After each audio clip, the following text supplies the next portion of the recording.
Parks, schools, restaurants, and more, Assembly Row gets high scores. We're a thriving city with so much to do. Encore Boston Harbor in our view.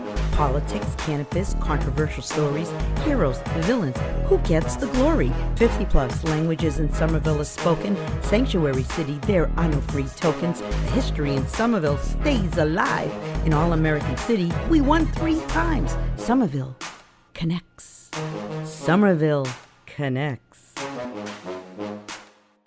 Welcome to Somerville Connects. I'm here with my brother Sal LaRiccia. How you doing, Sal? I'm doing fine. How are you? Good. So you are my first podcast, and we're going to talk about Somerville and the impact that it's had on you. I know you have some great stories to share. What would you like to tell our audience today? Well, I want to say hi. I lived in Somerville when I was growing up, between the ages of 7 and 24, and I recently came back about 10 years ago. You are a geek, a fabulous piano player.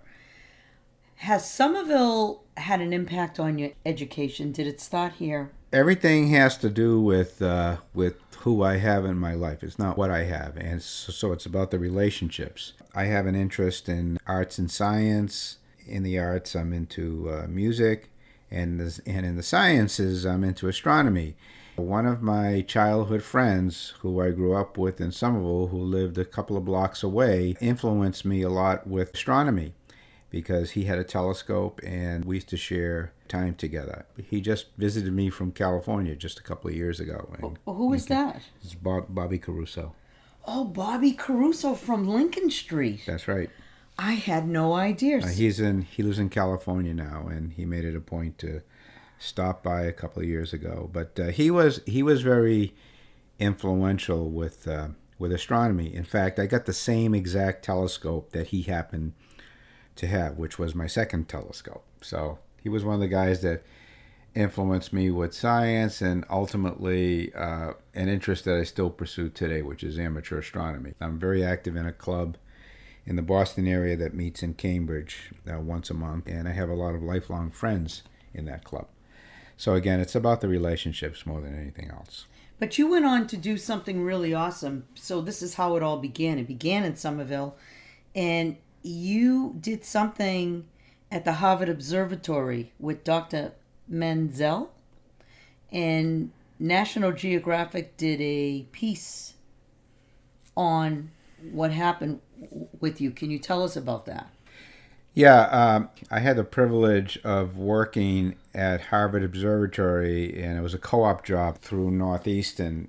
So the first book that I read in astronomy was given to me by my cousin when I was about 10 or 11, and it was by Dr. Donald Menzel, Menzel, and he became my first official influence with astronomy. Well, I happened to work in the same building that he was in, and I heard that Dr. Menzel was coordinating solar eclipse expeditions all around the world. His expertise was studying the solar corona and getting information about the sun's composition, temperature, and activity. So he was a research guy.